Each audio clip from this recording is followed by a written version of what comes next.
Hello बच्चों, आप देख रहे हैं PMC VTC Hindi channel.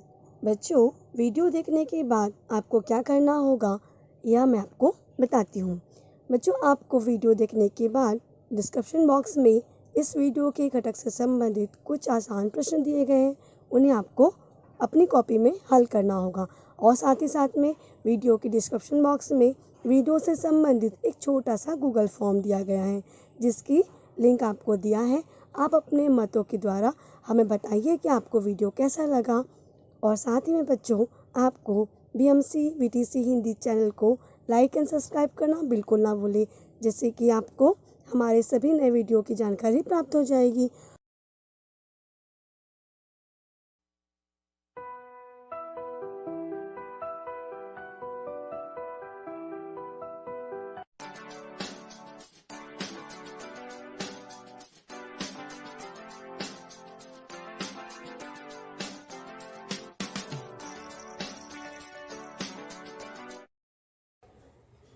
Corona के प्रादुर्भाव के कारण सभी शिक्षण संस्थाएं बंद हैं। फिर भी आप लोग के अध्ययन अध्यापन की व्यवस्था की गई है। बृहन-मुंबई महानगर पालिका ने वर्चुअल ट्रेनिंग सेंटर के माध्यम से आप लोगों की ऑनलाइन क्लासेस चालू रखी हैं। मैं आपकी वर्चुअल ट्रेनिंग सेंटर की मार्गदर्शिका गीता विजय त्रिपाठी। कक्षा 8वीं, विषय हिंदी। मार्गदर्शिका हैं श्रीमती गीता त्रिपाठी। पाठ का शीर्षक है नरई और लेखक हैं डॉक्टर श्रीकांत उपाध्याय। बच्चों, हमने इस पाठ के पहले भाग का यात्रा वर्णन सुन लिया था और लेखक के साथ हमने यात्रा में भाग भी लिया था कि किस तरह किशनगंज के सुंदर सुंदर दृश्य, आम, कटहल, केले, झोपड़ी बाड़ी हमारी नज़र के सामने आए थे। उसके बाद उत्तर बिहार का वह क्षेत्र भी हमने देखा जहाँ पर बाढ़ अपनी विनाश लीला दिखा रहा था, जिसके कारण बिहार पूरा बाढ़ के चपेट में आ गया था। अब हम आगे अपनी यात्रा शुरू रखते हैं। चलिए। इधर बाढ़ में डूबा बिहार पानी से मुक्ति चाहता है, उधर महाराष्ट्र का मराठवाड़ा और उत्तर प्रदेश का बुंदेलखंड परम वृष्टि पाकर निहाल हो रहे हैं। कटिहार के बाद भूदृश्य फिर बदलता है। बाढ़ के दृश्य अब नहीं दिख रहे हैं। शाम का धुंधलका उतर रहा है। बच्चों, बाढ़ के कारण बिहार डूब रहा है और अब वह पानी से मुक्ति चाहता है, क्योंकि लोगों के जान माल, घर द्वार सब डूब रहे हैं। लोगों की बहुत हानि हो रही है और बिहार उससे त्रस्त है। बिहार पानी से अब मुक्ति चाहता है, लेकिन कुछ क्षेत्र ऐसे हैं, हमारी भौगोलिक रचना जो है हमारे देश की, वो इस प्रकार है कि कहीं कोई ज़मीन बहुत ऊंची है, कहीं कोई ज़मीन बहुत नीची है। मराठवाड़ा, महाराष्ट्र का मराठवाड़ा जो प्रदेश है और उत्तर प्रदेश का बुंदेलखंड, इन प्रदेशों में बहुत कम वर्षा होती है और इस समय बहुत वर्षा पाकर जहां बिहार दुख में डूब रहा है, वहीं मराठवाड़ा और बुंदेलखंड पानी को पाकर निहाल हो रहा है। ऐसा लग रहा है उनकी बहुत दिनों की प्यास बुझ रही है। यह सृष्टि का कमाल है कि कहीं धूप और कहीं छाँव है। कटिहार के बाद भूदृश्य फिर बदल रहा है। अब बाढ़ के दृश्य नहीं दिख रहे हैं, यानी कटिहार के बाद ऐसे प्रदेश का प्रारंभ हो चुका है जहाँ पर बाढ़ के चिन्ह नहीं है और शाम धीरे धीरे हो रही है।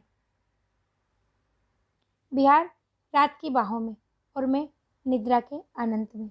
लेखक कह रहे हैं अब रात होने आई है और लेखक ने भी सोने की तैयारी कर ली है।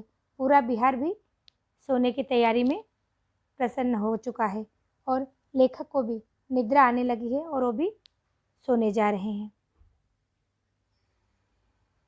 सवेरा हो गया है। दक्षिण बिहार की धान मेखला रात में आई और चली गई। मुगल सराय पीछे छूट गया। बच्चों, लेखक की नींद खुली तो उन्होंने देखा कि सवेरा हो चुका है, सूर्य अपनी किरणें फैला रहा है। तभी उन्हें याद आया कि रात को ही दक्षिण बिहार की धान मेखला आई होगी, अर्थात मेखला शब्द का अर्थ होता है करधनी। स्त्रियां जो कमर पर आभूषण धारण करती हैं उसे करधनी कहते हैं। और यहाँ पर दक्षिण बिहार की धान की खेती को लेखक ने पृथ्वी की मेखला यानी कमर की करधनी की उपमा दी है और वो कह रहे हैं कि वह रात में आई भी होगी और चली भी गई होगी और मैंने ध्यान ही नहीं दिया क्योंकि मैं सो रहा था और मुगल सराय यह क्षेत्र पीछे छूट गया। महानंदा चुनार मिर्ज़ापुर क्षेत्र में प्रवेश कर चुकी है। लेखक बता रहे हैं महानंदा अब आगे बढ़ रही है, वह मिर्ज़ापुर इस क्षेत्र में प्रवेश कर रही है। कहाँ है देवकी नंदन खत्री के उपन्यास चंद्रकांता और चंद्रकांता संतति में वर्णित वे रहस्यमय जंगल और खोह कंदराएं। बच्चों, एक महान साहित्यकार हैं देवकी नंदन खत्री। इन्होंने एक उपन्यास श्रृंखला की रचना की थी। इनके उपन्यास के कई भाग थे, चंद्रकांता और चंद्रकांता संतति। उसमें रहस्यमय जंगल, गुफाएं, लड़ाइयाँ, इनका बहुत ही सुंदर वर्णन किया गया है। और इस उपन्यास के ऊपर कुछ सीरियल्स भी बने हैं, शायद आप लोगों ने देखा भी होगा। तो वहाँ पर जादुई चीज़ें और सब जादू से घटनाएं जो घटित होती हैं, इन सब का वर्णन किया गया है। और चंद्रकांता नामक एक राजकुमारी के बारे में यह पूरी कहानी की रचना की गई है। लेखक कह रहे हैं कि इस रचना में देवकी नंदन खत्री ने चुनार और मिर्ज़ापुर इसी क्षेत्र का बार बार उल्लेख किया है। तो उन्होंने अपने उपन्यास में बहुत ही घने रहस्यमय जंगल बताए थे, बहुत बड़ी बड़ी गुफाएं बताई थी रहस्यमय। लेकिन यहाँ तो इस क्षेत्र में कुछ भी दिखाई नहीं दे रहा है। कहाँ गए वो सब? रेलवे लाइन के आसपास कुछ जंगली पेड़, कटी फटी जमीन और नदी नाले के पार्श्व में रहने वाले सरपत अवश्य दिख रहे हैं। ये प्रतीक हैं जंगल के, नदी नाले के। अब हम प्रकृति को प्रतीकों में देखा करेंगे। रेलवे लाइन के बाहर लेखक को कुछ छोटे मोटे घास, थोड़े पेड़, कुछ कटी फटी जमीन दिखाई दे रही है और वे ढूंढ रहे हैं देवकी नंदन की खत्री के उपन्यास की जंगल, गुफा, लेकिन वो सब उन्हें नज़र नहीं आ रहा है। वे कह रहे हैं शायद हम इन्हीं सरपत को, कुछ जंगली पेड़ों को ही जंगल मानना पड़ेगा। अब हम सिर्फ प्रतीकों में ही प्रकृति के दर्शन करेंगे, क्योंकि इसका कारण हम ही हैं। हमने ही तो जंगल काटे हैं। रहने की व्यवस्था करने के लिए जंगल काटना हमारे लिए तो ज़रूरी हो गया है। और इसका कारण भी एक ही है, हमारी बढ़ती हुई जनसंख्या, जिसमें रहने की कमी, खाने की कमी हुई, तो हमने जंगलों को काटना शुरू कर दिया। इसीलिए अब जंगल नष्ट होते जा रहे हैं। वे सिर्फ कहानी में हमको दिखाई देते हैं, कहानी में ही हम उनको पढ़ पाते हैं, और असल ज़िंदगी में तो जंगल दुर्लभ ही हो गए हैं। पानी में प्रसन्नचित्त खड़े हैं धान। नीचे रेलवे लाइन के किनारे वर्षा ऋतु ने जगह जगह जलाशय बना दिए हैं। लेखक कह रहे हैं आगे बढ़ने पर पानी में धान की खेती लहलहा रही है, बहुत प्रसन्नचित्त मुद्रा में, यानी धान की खेती बहुत अच्छी हुई है और बरसात शायद होकर अभी अभी गई है। इसीलिए पानी में जो ज़मीन है, जहाँ कहीं थोड़े थोड़े गड्ढे हैं, वहाँ पर पानी भरा हुआ दिखाई दे रहा है और ऐसा लग रहा है मानो कोई जलाशय हो।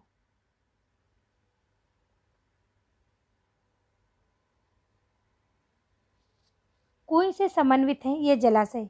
अचानक एक जलाशय दृष्टिपथ में आता है और अपनी संपूर्ण दिव्यता के साथ मेरे मानस फलक पर अंकित हो जाता है। नहीं मिटेगी जन्म जन्मांतर तक वह छवि। लेखक कह रहे हैं कि सभी जलाशय कुएं से समन्वित हैं, लेकिन अचानक उनकी आंखों के सामने एक जलाशय आता है जिसकी सुंदरता इतनी भव्य है कि लेखक के मन मस्तिष्क पर वह अंकित हो चुकी है। लेखक के मन में उसकी छवि इतनी मनोहर बस चुकी है कि लेखक उसे कभी भूल ही नहीं पाएंगे। जलाशय का पानी उज्ज्वल नीलमणि सा दमक रहा है। उस जलाशय का पानी लेखक को इतना सुंदर, इतना एकदम साफ दिखाई दे रहा था, ऐसा लग रहा था मानो कोई नीलमणि चमक रही हो। अपने अपने मृणाल पर प्रार्थनामय मुद्रा में पानी में खड़ी हैं कुमुदनियाँ, खिली, अधखिली, अनखिली। पानी पर ठहरे हैं कुमुदनी पत्र। पानी के अरण्य में विहार कर रही हैं नन्ही नन्ही मछलियाँ।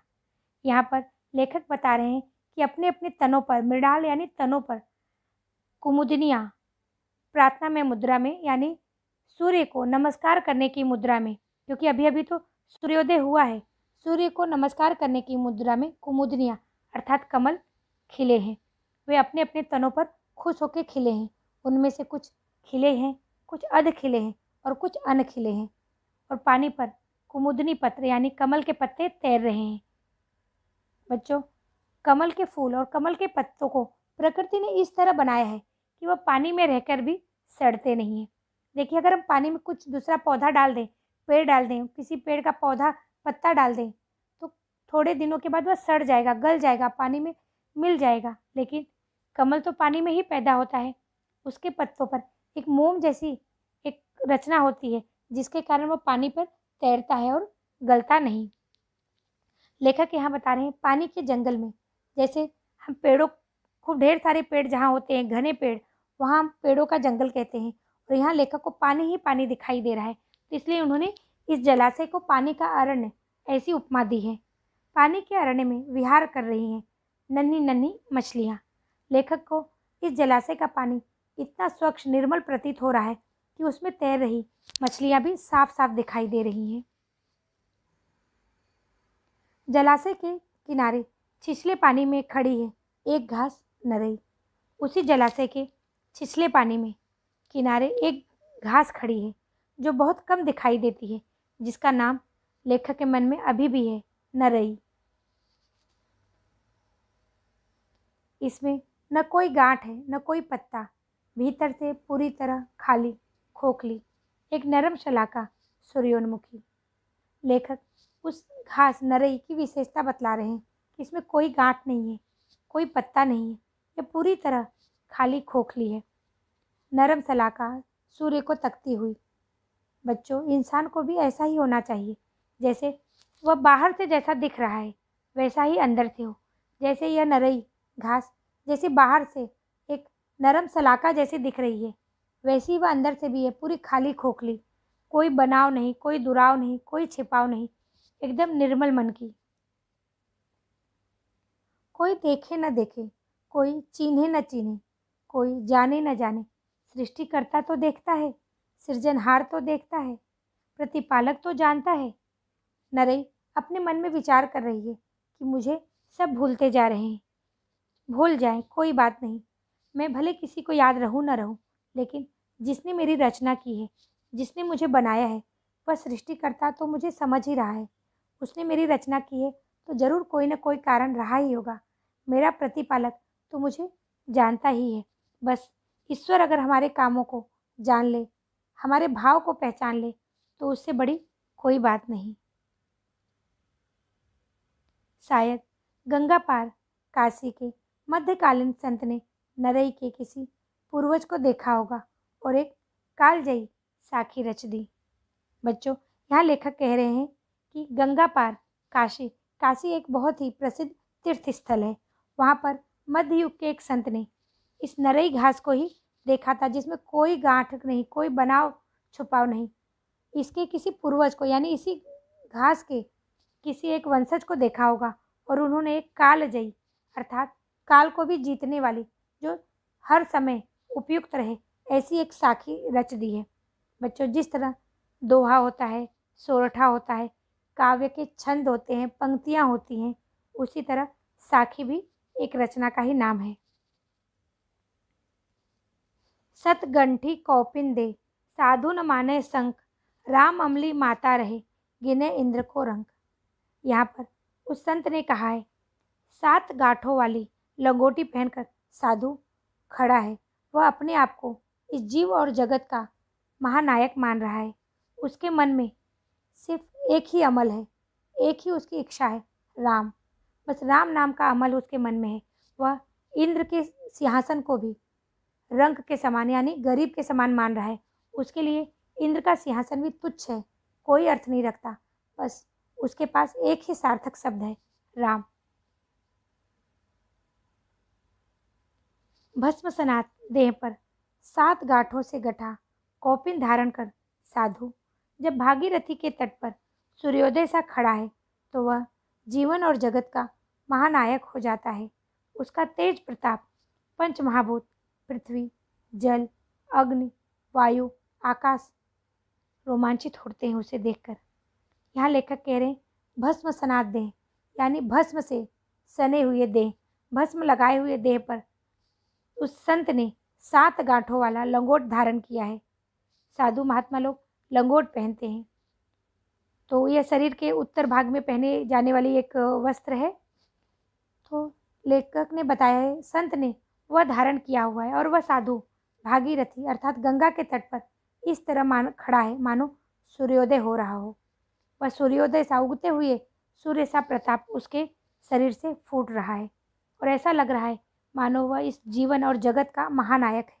यानी यह जगत, यह जीवन सब मिथ्या है। वह साधु इतना तेज प्रताप वाला है कि उसके आगे सब कुछ छोटे प्रतीत हो रहे हैं। उसका तेज प्रताप पंच महाभूत यानी जिससे इस पूरी सृष्टि की रचना हुई है, जिन तत्वों से, वे तत्व भी उससे रोमांचित हो रहे हैं। उस संत के तेज प्रताप से ये तत्व भी रोमांचित हो उठ रहे हैं और ये तत्व हैं पृथ्वी, जल, अग्नि, वायु और आकाश। बच्चों, ऐसा माना जाता है जो हमें यह देह मिली है वह भी इन 5 तत्वों के कारण बनी है और अंत में इन्हीं 5 तत्वों में वह विलीन भी हो जाती है। यहाँ पर हमारा जो पाठ है नरई, यह समाप्त होता है। नरई एक घास का नाम है जो आजकल बहुत कम दृष्टिपथ पे आती है और यह हमने अभी पाठ में भी देखा, एक नर्म खोखली सलाका होती है जो अपने आप को यह समझाकर शांत करती है कि मुझे जिसने बनाया है उसने ज़रूर कुछ न कुछ सोच के ही मेरी रचना की है। और यह सही भी है। प्रकृति की कोई भी रचना अपने आप में निरर्थक नहीं होती। प्रकृति हर चीज़ का महत्व जानती है। हर चीज़ को वह उतना ही उपयोगी मानती है, जितना बड़ी से बड़ी चीज़ भी उसके लिए उतनी ही उपयोगी है जितनी कोई छोटी चीज़। तो प्रकृति की हर रचना अपने आप में अजेय है। इसी तरह नरई भी लेखक की यात्रा पथ में, दृष्टिपथ में शब्द वाटिका द्वारा हम कठिन शब्दों के अर्थ देख लेते हैं। विद्रूप बिगड़ा हुआ, दर्पण शीशा, विन्यास संवारना, मुक्ति छुटकारा, निहाल आनंद, परम वृष्टि अधिक वृष्टि, मेखला करधनी, खोह कंदराएं गुफाएं, जलाशय तालाब, कुमुदनी कमलिनी, छवि सौंदर्य, भागीरथी गंगा। बच्चों, इन शब्दों के द्वारा हमने पाठ में आए कठिन शब्दों को जाना और उनके अर्थ से परिचय प्राप्त किया। चलिए अब हम सही और गलत या वर्गीकरण कर लेते हैं। विधानों का सही और गलत में वर्गीकरण कीजिए। शाम का धुंधलका उतर रहा है, सही। जलाशय का पानी उज्जवल नीलमणि सा महक रहा है, गलत। महाराष्ट्र का मराठवाड़ा और उत्तर प्रदेश का बुंदेलखंड परम वृष्टि पाकर निहाल हो रहे हैं, सही। दक्षिण बिहार की धान मेखला रात में आई और ठहर गई, गलत। बच्चों, यहाँ पर गलत जो वाक्य है उनमें एक शब्द गलत उपयोग में लाया गया है। पाठ का आप वाचन कीजिएगा और उस गलत शब्द को ढूंढने का प्रयास जरूर कीजिएगा और इन वाक्यों को सही बनाने का भी प्रयास कीजिएगा। निम्नलिखित प्रश्नों के उत्तर एक वाक्य में लिखिए। पानी से कौन सा प्रदेश मुक्ति चाहता है? पानी से बिहार मुक्ति चाहता है।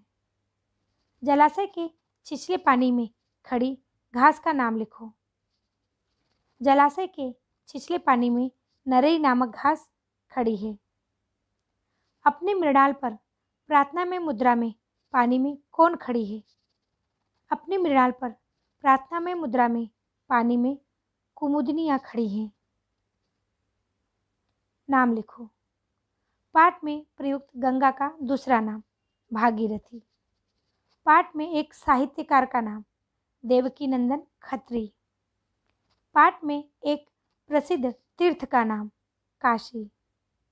पाठ में आए एक उपन्यास का नाम चंद्रकांता और चंद्रकांता संतति। बच्चों, ये पाठ में कुछ नाम आए थे जिनका हमने जानकारी प्राप्त की। चलिए अब आगे बढ़ते हैं। पंच महाभूतों के नाम अग्नि, पृथ्वी, जल, वायु और आकाश। इन्हीं 5 महाभूतों से, 5 तत्वों से हमारी रचना हुई है और हमको अंत में इन्हीं में मिल जाना है। बच्चों, यहाँ पर नरई पाठ का यह भाग समाप्त होता है और पूरा पाठ भी समाप्त होता है। हमने कठिन शब्द जाने, पाठ को अच्छी तरह से समझने का प्रयास किया, स्वाध्याय हल किया। मैं आशा करती हूँ और मुझे विश्वास भी हो रहा है कि आप लोग को पाठ अच्छी तरह समझ में आया होगा। धन्यवाद। बच्चों, एक बार वीडियो देखने के बाद कभी कभी कुछ अंश समझ में नहीं आते, इसीलिए आप वीडियो को बार बार देखिए। और अगर यह वीडियो आपको पसंद आया हो तो इसे लाइक कीजिए, शेयर कीजिए और सब्सक्राइब कीजिए, ताकि इस तरह के वीडियो के नोटिफिकेशन आपको मिलते रहें। धन्यवाद।